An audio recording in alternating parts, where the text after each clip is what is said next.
Selamat pagi Bapak dan Ibu. Salam. Warta Lisan, Warta Jemaat GKI Pahlawan Magelang, Minggu 20 September 2020.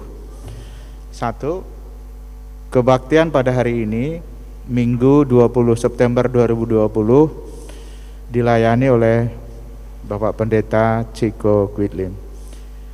2. Pembagian celengan persembahan syukur. Majelis Jemaat GKI Pahlawan kembali memberi kesempatan kepada anggota jemaat dan simpatisan untuk memberikan persembahan unduh-unduh tahun 2021 dalam bentuk celengan ataupun amplop. Pada bulan Agustus 2020 telah dibagikan celengan pada seluruh anggota jemaat dan simpatisan GKI Pahlawan. Melalui celengan tersebut, kita akan mengumpulkan persembahan syukur setiap hari. Bagi yang belum mendapat celengan, dapat mengambil celengan pada saat kebaktian di depan pintu masuk gereja atau menghubungi kantor gereja. Yang ketiga, pemberitahuan. Diberitahukan kepada segenap anggota jemaat GKI Pahlawan Magelang bahwa karena saat ini masih dalam masa pencegahan penyebaran COVID-19, maka dalam kebaktian ini dimohon segenap anggota jemaat dan simpatisan yang datang beribadah supaya mematuhi protokol kesehatan dan kebaktian hanya dilaksanakan satu kali, yaitu pukul 7.30. Demikian untuk menjadikan perhatian segenap anggota jemaat dan simpatisan. Demikian warta lisan. Warta selengkapnya dapat Bapak Ibu baca pada warta jemaat yang sudah dikirim melalui grup WA GKI Pahlawan Magelang. Selamat datang dan selamat beribadah bersama. Kami sampaikan kepada para tamu terlebih yang baru pertama kali beribadah di gereja ini, atas nama segenap Jemaat GKI Pahlawan Magelang mengucapkan terima kasih untuk kunjungannya. Tuhan memberkati. Saat teduh untuk kita semua.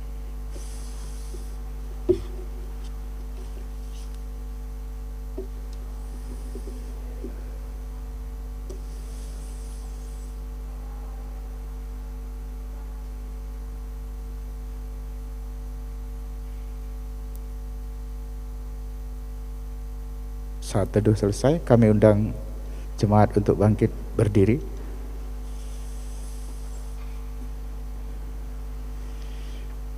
Jemaat yang dikasihi Tuhan, kita semua sadar bahwa Tuhan terus berkarya dalam hidup kita. Ia berkarya untuk menyelamatkan kita dan seluruh dunia ini.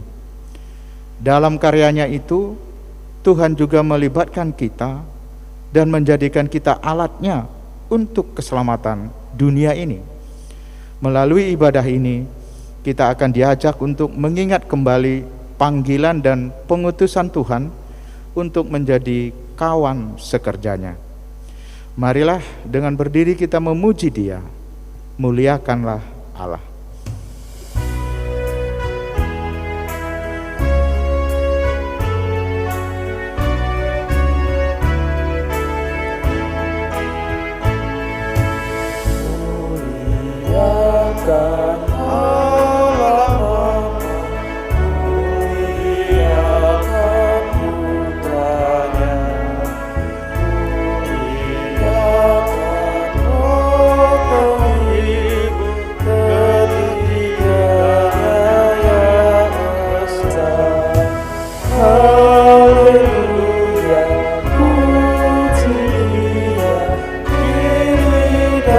Selamanya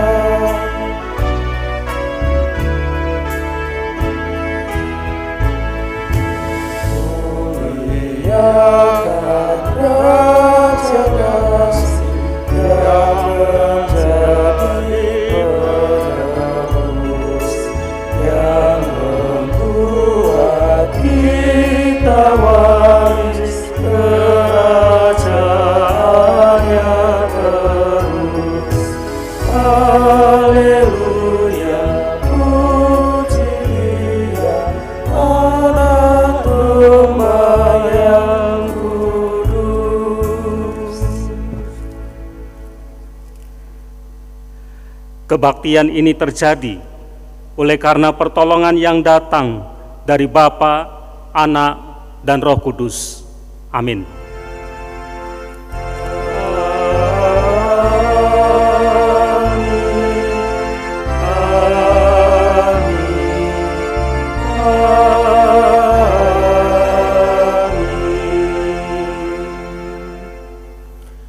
Salam sejahtera, kasih karunia dan damai sejahtera dari Allah Bapa kita dan dari Tuhan Yesus Kristus menyertai saudara sekalian. Dan menyertai saudara juga.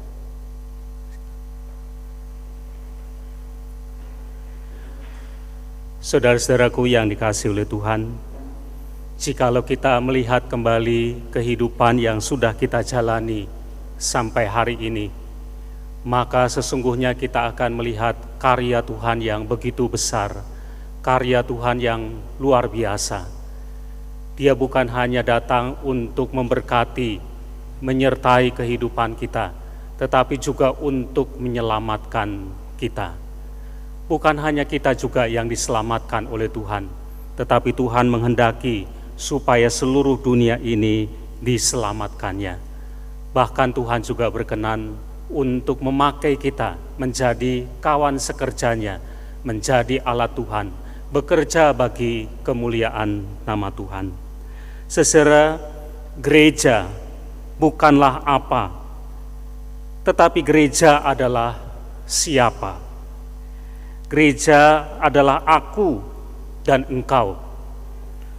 Insan berdosa yang telah dipanggil oleh Tuhan dari kegelapan menuju terangnya yang ajaib. Sebagai umat Tuhan, kita juga dipanggil dan diutus untuk bekerja bagi Tuhan, menyatakan kasih Tuhan yang ajaib dan melakukan apa yang adil dan benar. Saudara, firman Tuhan yang tertulis di dalam 1 Korintus pasal 15 ayat yang ke-58 mengatakan demikian. Karena itu saudara-saudaraku yang kekasih, berdirilah teguh dan giatlah selalu dalam pekerjaan Tuhan, sebab kamu tahu bahwa dalam persekutuan dengan Tuhan, jerih payahmu tidak sia-sia. Kita diajar supaya kita tetap teguh, tidak goyah, terus beriman kepada Tuhan, dan giat melakukan pekerjaan Tuhan. Kehidupan kita tidak akan sia-sia, karena dengan itu kita sudah memuliakan Tuhan. Amin.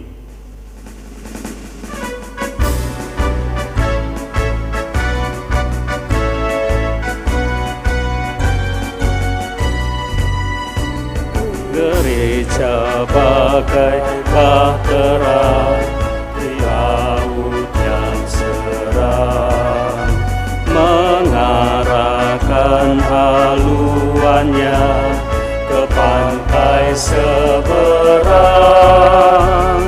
Mengamuklah samudera dan badai menderu, gelombang ceman menghempas yang sulit ditempuh. Penumpang pun bertanyalah selagi berjerit, betapa jauh di manakah labuhan abadi. Tuhan tolonglah, Tuhan tolonglah, tanpa Dikau semua binasa kelak. Ya Tuhan tolonglah.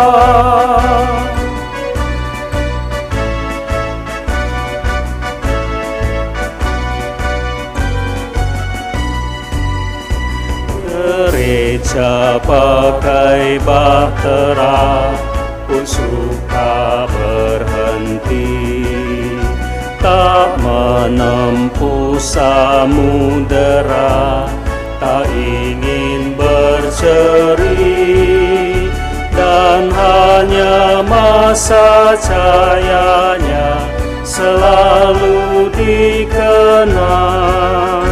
Tak ingat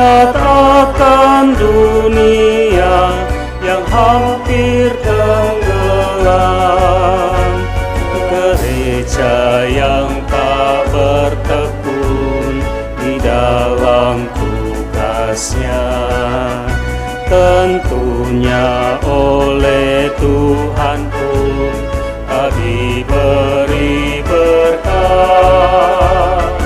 Tuhan tolonglah, Tuhan tolonglah, tanpa Dikau semua binasa kelak.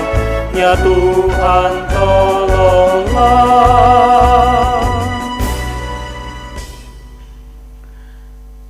Saudara-saudara, firman Tuhan yang tertulis dalam 1 Yohanes pasal 1 ayat 8 mengatakan, jika kita berkata bahwa kita tidak berdosa, maka kita menipu diri kita sendiri dan kebenaran tidak ada di dalam kita. Saudara, kita semua adalah orang-orang yang sudah berdosa kepada Tuhan. Kita tidak mungkin menyembunyikan dosa kita dari hadapannya. Oleh karena itu, marilah dengan jujur dan terbuka kita datang pada Tuhan untuk mengakui dosa kita dan meminta pengampunan dari Tuhan, dan kita mempersiapkan diri untuk mendengarkan firman-Nya. Mari kita berdoa.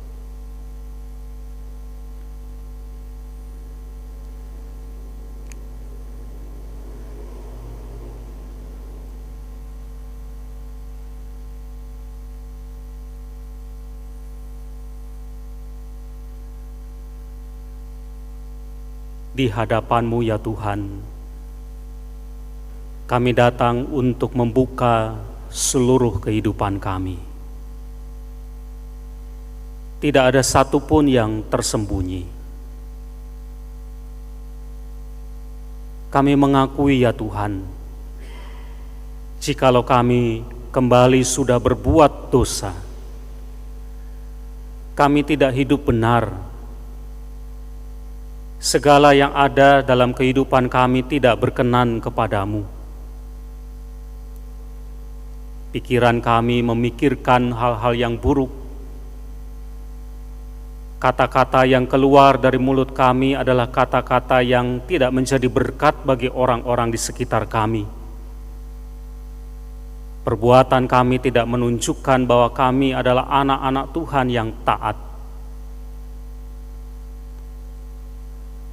Kami datang ya Tuhan mengakui, inilah kami orang-orang yang berdosa.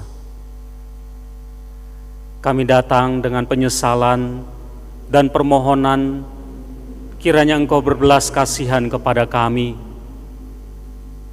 agar kami yang berdosa mendapatkan pengampunan dari Tuhan, dan hidup kami dibersihkan. Kami mohonkan anugerah dari Tuhan karena kami tidak mungkin menghapus dosa-dosa kami sendiri. Dan selanjutnya biarlah Engkau yang menuntun kehidupan kami, memperbarui kami. Ampunilah kami yang sudah berdosa ini ya Tuhan. Dan sekarang kami menyiapkan hati dan seluruh kehidupan kami untuk kembali membaca dan merenungkan firman-Mu. Berikan kepada kami kerinduan untuk menjadi orang-orang yang hidupnya sesuai dengan firman Tuhan, menjadi orang-orang yang taat melakukan kehendak Tuhan. Roh Kudus, inilah kami. Mampukanlah kami untuk dapat memahami firman Tuhan ini dengan baik, dengan jelas. Berikan kepada kami kekuatan untuk melakukannya. Inilah hidup kami, bentuklah kami sesuai dengan kehendak-Mu. Pakai hamba-Mu ini untuk berkata-kata sesuai dengan kehendak Tuhan saja. Kami arahkan hati dan pendengaran kami kepada Tuhan. Berfirmanlah, karena kami semua yang ada di sini siap untuk mendengarnya. Kami berdoa di dalam nama Tuhan Yesus Kristus. Amin. Sesera mari kita bangkit berdiri bersama-sama. Mari kita memperhatikan firman Tuhan yang tertulis di dalam Injil Matius pasal 20 ayat 1 sampai ayat yang ke-16. Injil Matius pasal 20 ayat 1 sampai ayat yang ke-16. Adapun hal kerajaan sorga sama seperti seorang tuan rumah yang pagi-pagi benar keluar mencari pekerja-pekerja untuk kebun anggurnya. Setelah ia sepakat dengan pekerja-pekerja itu mengenai upah sedinar sehari, ia menyuruh mereka ke kebun anggurnya. Kira-kira pukul 9 pagi ia keluar pula, dan dilihatnya ada lagi orang-orang lain menganggur di pasar. Katanya kepada mereka, "Pergi jugalah kamu ke kebun anggurku, dan apa yang pantas akan kuberikan kepadamu." Dan mereka pun pergi. Kira-kira pukul 12 dan pukul 3 petang ia keluar pula dan melakukan sama seperti tadi. Kira-kira pukul 5 petang ia keluar lagi dan mendapati orang-orang lain pula. Lalu katanya kepada mereka, "Mengapa kamu menganggur saja di sini sepanjang hari?" Kata mereka kepadanya, "Karena tidak ada seorang mengupah kami." Katanya kepada mereka, "Pergi jugalah kamu ke kebun anggurku." Ketika hari sudah malam, tuan itu berkata kepada mandornya, "Panggillah pekerja-pekerja itu dan bayarkan upah mereka, mulai dengan mereka yang masuk terakhir hingga mereka yang masuk terdahulu." Maka datanglah mereka yang mulai bekerja kira-kira pukul 5, dan mereka menerima masing-masing 1 dinar. Kemudian datanglah mereka yang masuk terdahulu, sangkanya akan mendapat lebih banyak, tetapi mereka pun menerima masing-masing 1 dinar juga. Ketika mereka menerimanya, mereka bersungut-sungut kepada tuan itu, katanya, "Mereka yang masuk terakhir ini hanya bekerja 1 jam, dan engkau menyamakan mereka dengan kami yang sehari suntuk bekerja berat dan menanggung panas terik matahari." Tetapi tuan itu menjawab seorang dari mereka, "Saudara, aku tidak berlaku tidak adil terhadap engkau. Bukankah kita telah sepakat sedinar sehari? Ambillah bagianmu dan pergilah. Aku mau memberikan kepada orang yang masuk terakhir itu sama seperti kepadamu. Tidakkah aku bebas mempergunakan milikku menurut kehendak hatiku? Atau irikah hatikah engkau karena aku murah hati?" Demikianlah orang yang terakhir akan menjadi yang terdahulu, dan yang terdahulu akan menjadi yang terakhir. Saudara, demikianlah Injil Tuhan Yesus Kristus. Berbahagialah mereka yang mendengarkan firman Allah dan yang memeliharanya. Haleluya. Haleluya. Haleluya.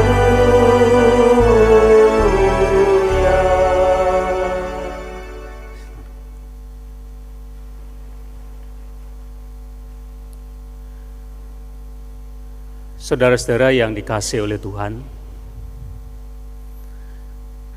saya bertemu dengan seseorang. Orang ini terlibat dalam aktivitas pelayanan di gereja sebagai salah seorang majelis. Dia seorang penatua. Tapi sayangnya adalah orang ini sebagai penatua itu tidak aktif. Tidak aktif. Misalnya saudara, kalau rapat majelis, itu kan tugas utamanya seorang penatua, karena dia sebagai pihak yang mengambil keputusan-keputusan di gereja. Tapi dia tidak aktif. Jarang sekali dia mengikuti kegiatan rapat majelis. Alasannya ada saja. Sakitkah? Ada keperluan yang tidak bisa ditinggal? Ada hal yang harus dia kerjakan? Atau dia beralasan takut kemalaman kalau rapat majelis sampai malam? Atau dia juga beralasan dia ada urusan keluarga? Kalaupun dia datang mengikuti rapat majelis, dia hampir selalu datang terlambat, atau kalau tidak pulang duluan. Demikian juga dengan tugas-tugas sebagai penatua dalam kebaktian hari Minggu. Dia sering bolos, sering bolongnya gitu, tidak melakukan tugasnya. Alasannya ya macam-macam, entah pergi keluar kota, tidak enak badan, ada tugas-tugas pekerjaan, sibuk, dan lain sebagainya. Jadi sebagai seorang penatua, dia tidak cukup aktif melakukan tugas-tugas yang diserahkan kepada dia. Nah, secara atas keadaan ini, saya ditugasi oleh majelis untuk berkunjung dan bercakap-cakap dengan dia. Karena rekan-rekan majelis yang lain merasa mesti ada sesuatu yang tidak beres, sehingga dia kok seperti itu. Saya datang kepadanya dan kemudian saya bercakap-cakap dengan dia, dan percakapan ini sampai pada pertanyaan, mengapa kok dia seperti itu? Sebagai seorang majelis, dia tidak betul-betul sungguh-sungguh melakukan tugas-tugasnya.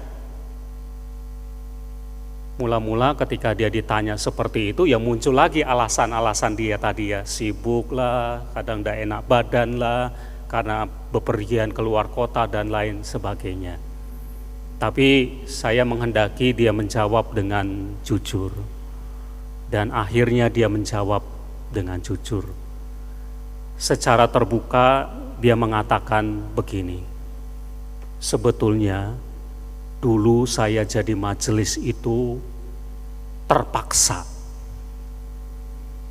Saya jadi majelis terpaksa. Waktu saya didatangi, saya sebetulnya sudah menolak karena saya merasa tidak mampu menjadi majelis. Tapi ternyata majelis itu terus datang menghubungi saya. Kadang saya ditelepon, saya dibujui untuk mau menerima jabatan sebagai penatua ini. Saya terus didatangi, saya terus didesak untuk menjadi majelis. Bahkan saya kadang-kadang disinggung katanya, mbuh lewat khotbah atau lewat renungan, atau bahkan dia merasa seperti dalam tanda petik diancam. Kalau kamu tidak mau jadi majelis, nanti kamu tidak dapat berkat Tuhan, dan lain sebagainya. Nah akhirnya saudara, karena dia sungkan, karena dia merasa tidak enak didatangi terus, karena dia juga ada rasa takut juga karena dalam tanda petik tadi menerima ancaman, akhirnya dia terima jabatan sebagai majelis, dan dia terima dengan terpaksa. Oh, pantas saja saya pikir, kenapa kok dia seringkali lari dari tugas, lari dari tanggung jawab yang diserahkan kepada dia. Karena dia menerima jabatan pelayanan itu dengan terpaksa. Saudara, kita bisa belajar demikian. Ya begitulah kita juga ya. Begitulah kita kalau segala hal yang kita putuskan, segala hal yang kita lakukan, itu kita lakukan dengan terpaksa. Saudara, segala sesuatu yang kita lakukan dengan terpaksa, itu biasanya tidak baik. Entah itu pekerjaan kita misalnya, kalau kita melakukan pekerjaan kita dengan rasa terpaksa, jadinya tidak baik. Ketika kita menjalani kehidupan keluarga juga dengan terpaksa, kita juga akan menjalaninya tidak baik. Ketika kita datang beribadah, misalnya seperti sekarang, datang kebaktian hari Minggu itu karena terpaksa, itu juga tidak baik. Kalau kita terlibat dalam pelbagai pelayanan dan kita melakukannya karena terpaksa, itu juga hasilnya tidak akan pernah baik. Jadi saudara, segala sesuatu yang dilakukan karena terpaksa apapun juga itu tidak baik. Dampaknya adalah kita tidak punya semangat. Apa yang kita kerjakan itu menjadi seperti beban bagi kita. Apa yang kita lakukan itu kita tidak lakukan dengan penuh tanggung jawab. Kita tidak sungguh-sungguh untuk melakukannya. Kadang-kadang kita malas, kadang-kadang kita aras-arasan. Ada persoalan sedikit saja kita sudah mundur. Ada saja alasan yang selalu kita cari supaya kita bisa lari dari tanggung jawab yang diserahkan kepada kita. Kalau selesai dari masa jabatan itu, dari pelayanan itu misalnya, karena kita lakukan dengan terpaksa, itu rasanya lega gitu ya. Kan ada ya orang yang modelnya seperti itu ya, ketika dia dipercaya itu malah justru rasanya jadi beban.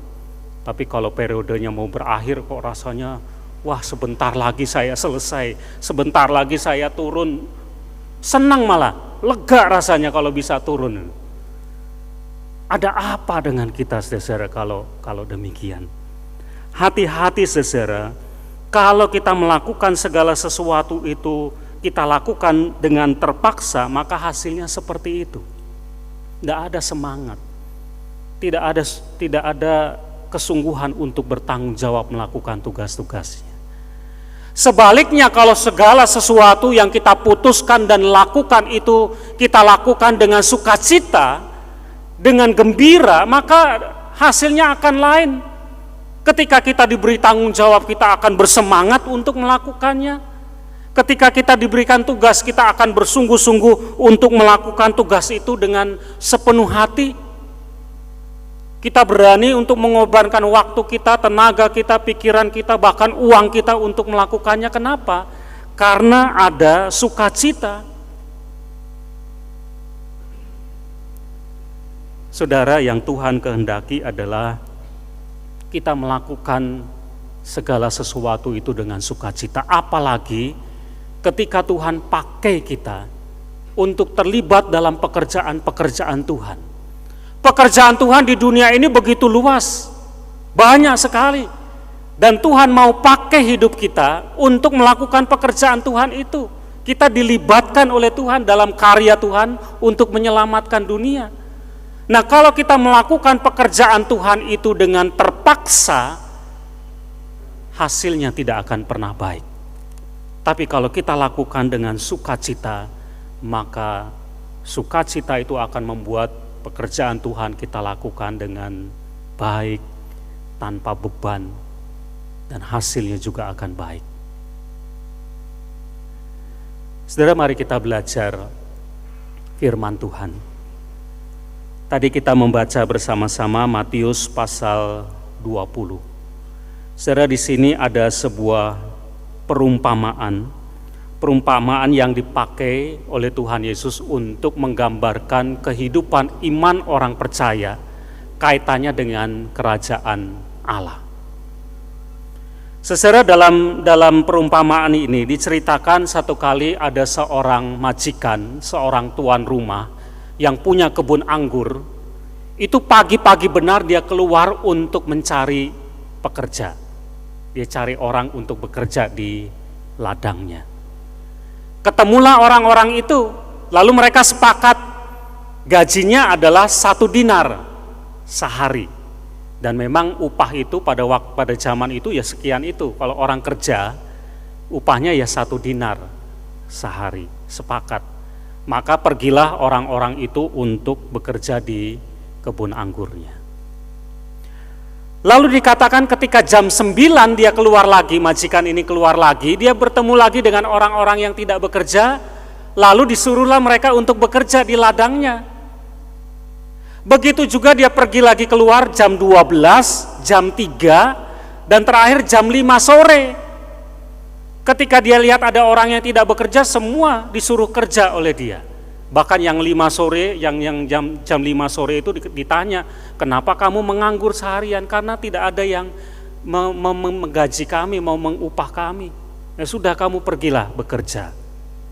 Jadi pagi-pagi benar, jam 9, jam 12, jam 3, jam 5. Jadi ada 5 gelombang orang-orang yang bekerja dengan waktu yang berbeda. Nah, pada malam harinya maka Tuhan itu mengadakan perhitungan untuk membayar gaji. Dipanggillah orang-orang yang bekerja tadi, mulai dari yang terakhir. Dan ternyata yang datang kerja jam 5 itu dikasih upah 1 dinar. Setelah itu orang-orang yang datang terlebih dahulu, apalagi yang datang pertama pagi-pagi itu berharap lah kalau yang datang yang jam 5 saja dikasih upah 1 dinar, maka saya tentunya akan mendapatkan lebih dari 1 dinar. Tapi ternyata tidak. Mereka ternyata juga yang datang lebih dulu dikasih upah sama 1 dinar. Maka dikatakan bersungut-sungutlah mereka. Mereka berpikir tidak adil ini Tuhan ini. Masa yang kerjanya sebentar dengan yang kerjanya sehari suntuk, panas terik matahari, itu gajinya sama. Ini kan tidak adil. Orang yang kerja cuma 1 jam dengan orang yang kerja 10 jam kok gajinya sama. Padahal yang dikerjakan sama. Ketika mereka protes, maka Tuhan itu mengatakan kepadanya, apakah aku sudah berbuat tidak adil? Kita kan sudah sepakat bahwa kalau kamu kerja, ini bukan soal jamnya, tapi kalau kamu kerja sehari, upahmu 1 dinar. Dan aku sudah memberikan 1 dinar, kan adil. Atau iri hatikah kamu, padahal aku bebas untuk menggunakan apa yang menjadi milikku. Nah, saudara-saudara, ini perumpamaan yang disampaikan kepada orang banyak pada waktu itu. Khususnya waktu itu firman Tuhan ini ditujukan memang kepada orang-orang Farisi, ahli-ahli Taurat yang melakukan firman Tuhan itu sebanyak-banyaknya, tapi nanti di surga ternyata mereka hanya akan mendapatkan yang sama seperti yang dilakukan oleh para pemungut cukai, para perempuan sundal dan lain sebagainya. Saudara, kita bisa belajar dari firman Tuhan ini begini. Para pekerja, khususnya yang datang untuk bekerja lebih awal, itu fokus ketika mereka bekerja adalah mendapatkan upah. Ya memang ini layak, saudara. Kenapa? Karena memang orang bekerja demi mendapatkan upah. Tapi melalui firman Tuhan ini, Tuhan ingin mengajar sesuatu. Kalau orang bekerja hanya fokus kepada upahnya saja, dan ternyata dia merasa tidak mendapat seperti yang dia harapkan, kerjanya banyak tapi upahnya sedikit, dia bisa menjadi mengeluh, dia bisa menjadi kecewa. Ada sudut pandang lain yang bisa dilakukan. Apa itu? Melihat pekerjaan ini sebagai anugerah. Orang-orang itu kan orang-orang nganggur, orang-orang yang tidak kerja. Kalau mereka kemudian dipanggil untuk bekerja dan kemudian dijanjikan mendapatkan upah, mereka harusnya kan melihat itu sebagai sebuah anugerah. Daripada mereka nganggur, tidak punya nafkah, lalu ada orang memberikan pekerjaan kepada mereka, bukankah itu anugerah? Firman Tuhan ingin mengajar kita untuk melihat sebuah aktivitas, pelayanan, pekerjaan itu bukan hanya dari segi upah apa yang akan kita dapatkan, tapi lihatlah itu sebagai sebuah anugerah. Saya mendapatkan anugerah yang besar dari Tuhan. Anugerah inilah yang harusnya membuat saya sukacita untuk menerima dan melakukannya dengan sungguh-sungguh. Kalau fokusnya hanya upah dan rasanya tidak adil karena menerima sedikit, orang tidak akan sukacita. Yang ada cuma keterpaksaan. Saudara, mari kita belajar dari firman Tuhan ini. Para pekerja, khususnya yang datang untuk bekerja lebih awal, itu fokus ketika mereka bekerja adalah mendapatkan upah. Ya memang ini layak, saudara. Kenapa? Karena memang orang bekerja demi mendapatkan upah. Tapi melalui firman Tuhan ini, Tuhan ingin mengajar sesuatu. Kalau fokusnya hanya upah dan rasanya tidak adil karena menerima sedikit, orang tidak akan sukacita. Yang ada cuma keterpaksaan. Saudara, mari kita belajar dari firman Tuhan ini. kita dilibatkan oleh Tuhan untuk bekerja. Kita adalah orang-orang yang tidak menerima apa-apa karena sebetulnya kita ibaratnya sama seperti orang-orang yang nganggur, yang tidak bekerja. Nah, kalau Tuhan panggil kita untuk terlibat dalam pekerjaan Tuhan, apa sajalah pekerjaan Tuhan itu anugerah, saudara. Itu betul-betul anugerah. Siapa kita? Kalau Tuhan mau, dia bisa melakukan pekerjaannya sendiri kok di dunia ini. Tapi kita mendapat anugerah untuk terlibat di dalam pekerjaan Tuhan. Nah, kalau kita menerima ini sebagai sebuah anugerah, maka kita akan bersukacita. Dan sukacita itu membuat kita akan melakukan tugas-tugas kita dengan baik. Kalau kita beribadah dengan sukacita, ibadah kita akan baik. Sampai hari ini banyak gereja yang belum menyelenggarakan ibadah di gedung gereja. Teman-teman kita GKI yang ada di Jakarta sudah lebih dari setengah tahun mereka tidak kebaktian on-site seperti kita di gereja. Sudah lebih dari setengah tahun, belum sama sekali memulainya. Kalau kita sudah bisa memulainya dengan pembatasan-pembatasan, memang ini anugerah, ini kesempatan. Lakukan ini dengan sukacita. Kita beribadah bukan karena terpaksa, bukan karena takut, tapi karena kita sukacita. Saya boleh beribadah kepada Tuhan. Kalau kita juga boleh melayani Tuhan di gereja ini, atau di mana-mana lah ketika kita melayani untuk kemuliaan Tuhan, itu juga anugerah. Kita diberi kesempatan oleh Tuhan untuk terlibat di dalam pekerjaan Tuhan. Lakukan pelayanan itu dengan sukacita. Jangan kita melayani dengan terpaksa. Tidak baik hasilnya. Begitu juga ketika kita diminta oleh Tuhan untuk menjadi orang yang taat melakukan perintah-perintahnya, melakukan firman Tuhan, itu juga anugerah. Kenapa? Karena berarti kita mendapatkan tuntunan dari Tuhan untuk hidup benar. Maka lakukan perintah-perintah Tuhan itu jangan dengan terpaksa. Lakukan perintah Tuhan dengan sukacita. Kalau semua hal dalam hidup kita lakukan dengan sukacita, dengan syukur, karena ini adalah anugerah dari Tuhan, maka kita akan dapat melakukan semuanya dengan baik. Jangan salah fokus kita, saudara. Kalau kita melihat apa yang kita lakukan itu hanya fokus kepada apa yang akan kita dapatkan, upah, gaji, dan lain sebagainya, itu yang membuat kita akan menjadi terbeban. Kenapa? Karena mungkin kita merasa tidak adil. Saya yang kerjanya banyak kok terimanya cuma sekian. Ini contoh dari firman Tuhan. Kalau mereka fokus kepada itu, mereka akan terbeban hidup mereka. Tapi kalau kita fokus kepada anugerah dari Tuhan, kita akan lakukan sesuatu dengan sungguh-sungguh.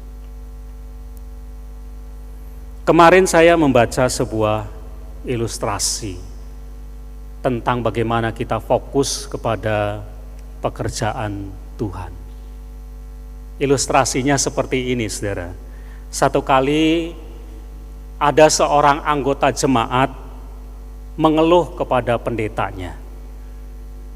Keluhannya adalah, saya bergereja itu tidak nyaman, ibadah tidak nyaman, pelayanan di gereja juga tidak nyaman. Kenapa? Karena menurut orang ini, di gereja itu banyak orang yang omongannya ndak enak. Di gereja banyak orang yang sering menghakimi. Di gereja banyak orang gosip. Di gereja banyak orang yang omongan-omongannya tidak benar. Belum lagi ditambah dengan perbuatan-perbuatan mereka. Orang-orang Kristen kok perbuatannya seperti itu. Nah, inilah alasan dari orang ini, dia mengeluh kepada pendetanya dan karena itu dia merasa tidak nyaman untuk bergereja dan tidak nyaman untuk berpelayanan. Kalaupun dia lakukan dengan terpaksa.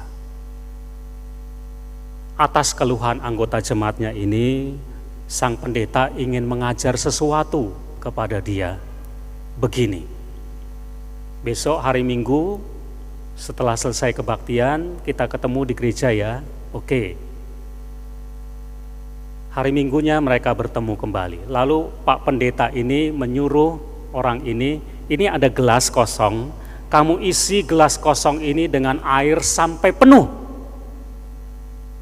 Oke, sudah diisi gelasnya sampai penuh. Lalu Pak Pendeta ini meminta orang ini untuk berjalan keliling gedung gereja sebanyak 2 kali.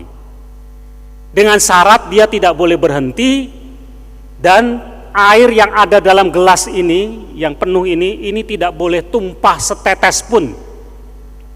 Jadi selama berjalan dia harus jaga, jangan sampai tumpah. Coba berjalan keliling gedung gereja 2 kali. Maka orang ini melakukannya. Dia berjalan keliling gedung gereja sambil dia membawa gelas berisi air penuh, dan dia menjaga supaya tidak tumpah. Berjalan sekali, 2 kali, akhirnya berhasil. Tidak ada yang tumpah. Setelah selesai, kembali bertemu dengan pendetanya, Pak Pendetanya terus bertanya begini, tadi waktu kamu jalan, kamu dengar enggak orang ngomongan yang tidak enak? Enggak tuh.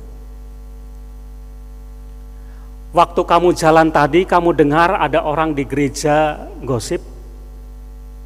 Enggak tuh, enggak tahu. Waktu kamu jalan tadi, apakah kamu melihat perbuatan-perbuatan orang yang ada di gereja, di sekelilingmu? Enggak tuh, enggak lihat tuh. Kenapa kamu tidak lihat? Kenapa kamu tidak dengar? Oh iya Pak Pendeta, saya konsentrasi kok, supaya air dalam gelas ini tidak tumpah setetes pun. Lalu Pak Pendetanya mengajar kepada dia, ya begitulah kita. Ketika kita beribadah, ketika kita melayani, mari kita fokus, konsentrasi pada tugas kita, pada hal-hal yang harus kita lakukan.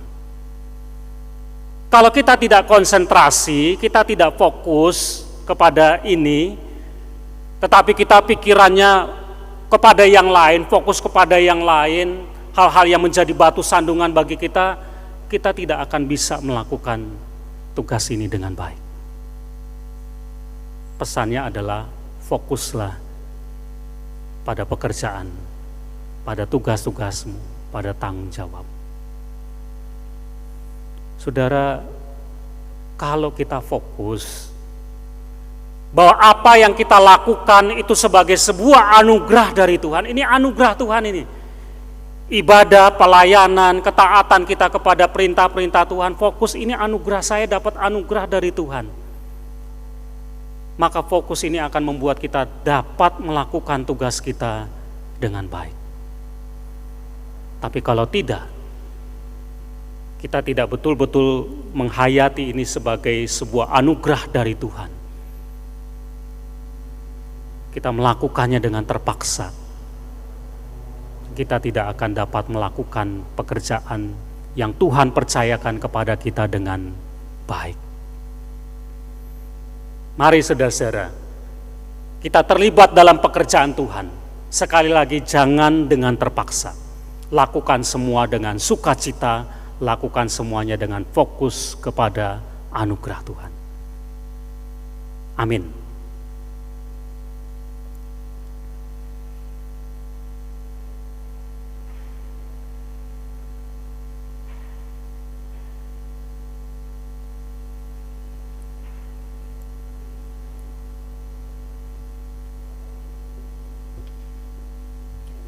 Jemaat dimohon untuk berdiri.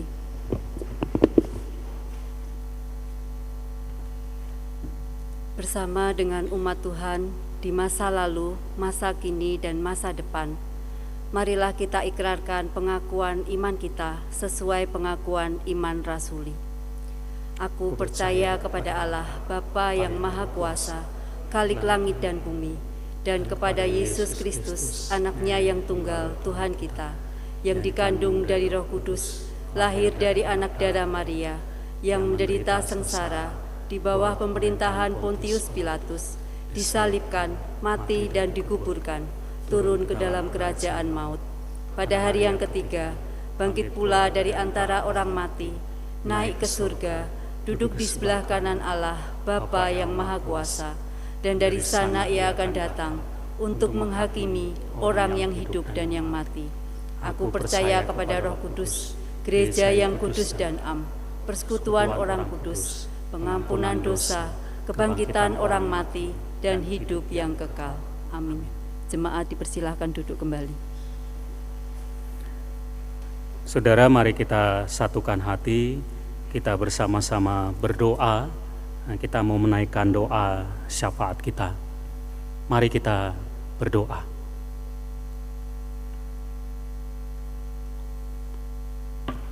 Bapa di surga, kami bersyukur untuk kehidupan yang Tuhan karuniakan kepada kami, yang boleh kami jalani setiap hari, setiap saat. Kami bersyukur karena kami boleh menyaksikan karya Tuhan, pekerjaan Tuhan yang luar biasa, baik dalam kehidupan kami secara pribadi, maupun juga dalam kehidupan kami sebagai gereja, sebagai bagian dari masyarakat, bangsa dan negara, bahkan dunia ini. Kami juga bersyukur ya Tuhan, bahwa Engkau berkenan untuk memakai kami, melibatkan kami dalam pekerjaan-pekerjaan Tuhan di dunia ini. Biarlah kami boleh menyambut semua dengan rasa syukur, dengan penuh sukacita, oleh karena kami adalah orang-orang yang telah mendapat anugerah dari Tuhan. Dan biarlah sukacita ini yang akan membuat kami dimampukan untuk dapat melakukan setiap pekerjaan Tuhan dengan penuh kesungguhan, dengan kekuatan, dengan penuh tanggung jawab, karena semua pekerjaan yang Tuhan percayakan kepada kami akan membuat nama Tuhan dimuliakan dan menjadi berkat bagi orang-orang di sekitar kami. Tuhan, tolong kami supaya kami boleh menerima setiap tugas pelayanan dari Tuhan, bukan dengan terpaksa, tetapi kami melakukannya dengan sukacita. Bapa, kami ingin berdoa bagi kehidupan kami bersama, khususnya sebagai gereja. Biarlah kami boleh menjalani kehidupan bergereja juga dengan sukacita, sekalipun kami mengalami banyak sekali tantangan, hambatan, tapi biarlah tidak hilang sukacita kami. Kami tetap dapat melakukannya dengan sukacita, dan semua akan membuat kami dapat bersatu, bersaksi, melayani dengan baik sesuai dengan kehendak Tuhan juga. Kami serahkan kehidupan kami bergereja dalam tangan Tuhan. Di masa-masa yang sulit seperti sekarang, kami masih baru menyelenggarakan kegiatan di tempat hanya pada kebaktian minggu saja. Kami rindu kegiatan-kegiatan gerejawi yang lain juga bisa dimulai. Kami percaya Tuhan akan menjaga, melindungi kami. Pada waktunya nanti kami dapat melakukannya. Kami berdoa untuk gereja-gereja di mana-mana tempat. Ada yang sudah kembali melakukan aktivitas kehidupannya di gedung gereja. Bahkan ada juga yang belum melakukannya. Ya Tuhan, inilah keyakinan kami bahwa satu kali nanti kami akan kembali bersama-sama melakukan aktivitas kami di gedung gereja, sehingga kami dapat terus menjalani kehidupan persekutuan kami dengan erat. Bapa, kami berdoa untuk saudara-saudara kami yang sakit. Kami terus menyerahkan mereka yang bergumul dalam sakitnya kepada Tuhan. Secara khusus kami berdoa untuk Pak Aris yang masih mendapatkan perawatan di rumah sakit di Jakarta. Sudah lebih dari 1 bulan dia berada di rumah sakit. Tuhan, nyatakan kasih-Mu, pulihkan dia kembali, sehingga ia boleh sehat berkumpul kembali dengan keluarga. Kami berdoa untuk saudara kami yang lanjut usia. Tuhan jagai mereka, berikan kekuatan, kesehatan kepada mereka. Kami berdoa untuk saudara-saudara kami yang sedang bergumul dengan persoalan-persoalan hidupnya. Tuhan, Engkau sumber pengharapan buat mereka. Tolonglah mereka. Saudara-saudara kami yang undur, yang lalai untuk menjaga kehidupan imannya, apalagi di masa-masa seperti ini. Gerakkanlah hati mereka, supaya mereka juga rindu untuk menjaga kehidupan iman mereka yang baik, yang benar. Bapa, kami berdoa untuk kegiatan-kegiatan gereja yang kami rindukan dapat dimulai kembali di gedung gereja. Kegiatan-kegiatan di luar hari Minggu. Tuhan, kami yakin saatnya nanti Tuhan menjawab kerinduan kami ini. Kami berdoa untuk masyarakat kami. Masih ada dampak yang begitu luar biasa. Setiap hari bertambah begitu banyak orang yang terkena penyakit corona. Ya Tuhan, tolonglah kami supaya kami dilindungi oleh Tuhan. Dan kami juga bertanggung jawab untuk menjaga diri kami dan lingkungan kami dengan baik, supaya semua boleh terhindar dari penyakit ini. Yang sakit kiranya Tuhan sembuhkan, yang berduka cita Tuhan hiburkan, yang terus bekerja mengupayakan penangkal bagi penyakit ini, Tuhan berikan hikmat sehingga mereka dapat melakukan semuanya. Terima kasih Bapa. Kami doakan bangsa dan negara kami. Berkati para pemimpin kami, khususnya pemerintah, di tengah berbagai tantangan yang dihadapi. Hikmat dari Tuhan akan menuntun pemerintah kami dapat menetapkan, memutuskan hal-hal yang baik untuk kehidupan kami bersama. Ya Tuhan, pada akhirnya kami ingin serahkan hidup kami dalam tangan Tuhan. Pekerjaan kami, keluarga kami, tugas-tugas kami, pendidikan kami, apapun keberadaan kami, semuanya kami serahkan dalam tangan Tuhan. Kami percaya karena Engkau menyertai kami sampai hari ini, maka Engkau pasti juga akan menyertai kami di masa depan kami. Dan sekarang kami ingin berdoa dengan doa yang Tuhan ajarkan kepada kami. Bapa kami yang di surga, dikuduskanlah namamu, datanglah kerajaan-Mu, jadilah kehendak-Mu di bumi seperti di surga. Berikanlah kami pada hari ini makanan kami yang secukupnya, dan ampunilah kami akan kesalahan kami, seperti kami juga mengampuni orang yang bersalah kepada kami. Dan janganlah membawa kami ke dalam pencobaan, tetapi lepaskanlah kami dari yang jahat. Karena Engkaulah yang punya kerajaan dan kuasa dan kemuliaan sampai selama-lamanya. Amin.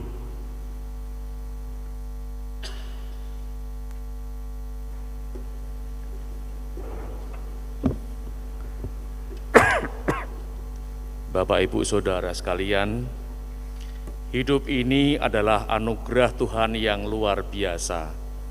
Setiap hari, setiap saat kita menikmati berkat-berkat-Nya yang melimpah. Mari kita ungkapkan rasa syukur kita atas semua berkat-Nya dengan memberi persembahan syukur. Mazmur 96 ayat 8 menyatakan, berilah kepada Tuhan kemuliaan nama-Nya, bawalah persembahan dan masuklah ke pelataran-Nya. Mari kita membawa persembahan syukur kepada-Nya.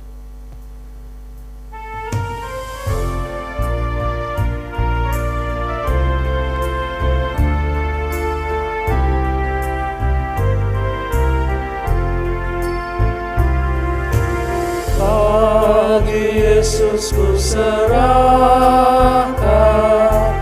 hidupku seluruhnya,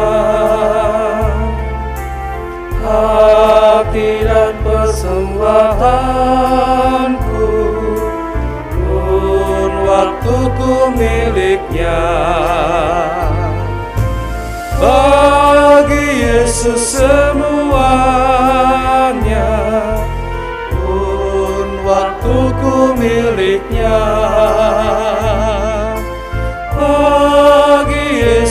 semuanya, pun waktuku miliknya.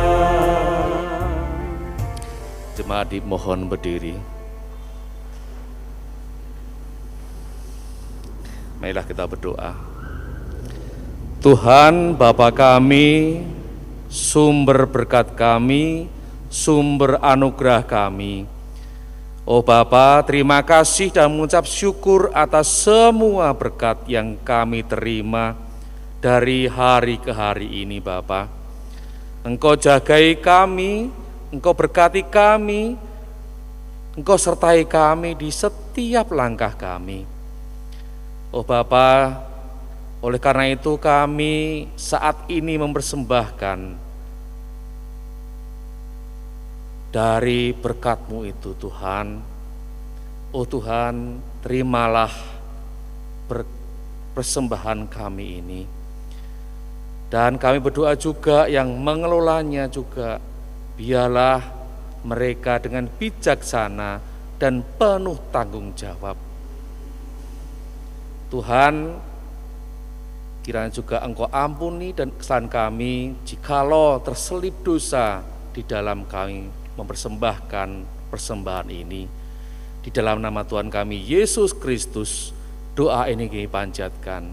Amin.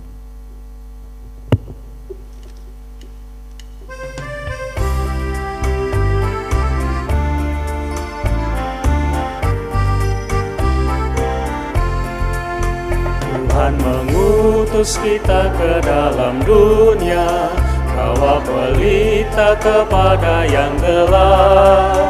Meski dihina serta dilanda duka, harus melayani dengan sepenuh.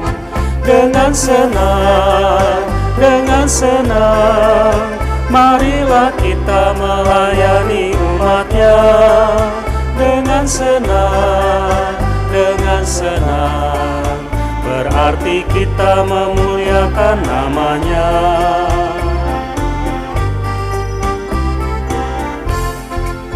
Tuhan mengutus kita ke dalam dunia, bagi yang sakit dan tubuhnya lemah.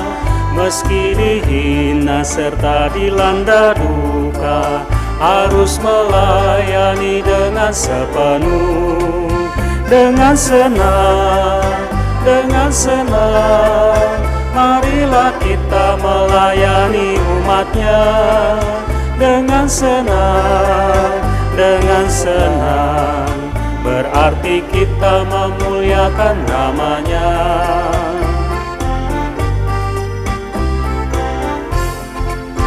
Tuhan mengutus kita ke dalam dunia, untuk yang miskin dan lapar berkeluh. Meski dihina serta dilanda duka, harus melayani dengan sepenuh. Dengan senang, marilah kita melayani umat-Nya. Dengan senang, berarti kita memuliakan nama-Nya. Saudara-saudara, arahkanlah hatimu kepada Tuhan. Jadilah saksi Kristus. Terpujilah Tuhan. Terimalah berkat dari Tuhan. Tuhan memberkati engkau dan melindungi engkau. Tuhan menyinari engkau dengan wajah-Nya dan memberi engkau kasih karunia. Tuhan menghadapkan wajah-Nya kepadamu dan memberi engkau damai sejahtera. Amin.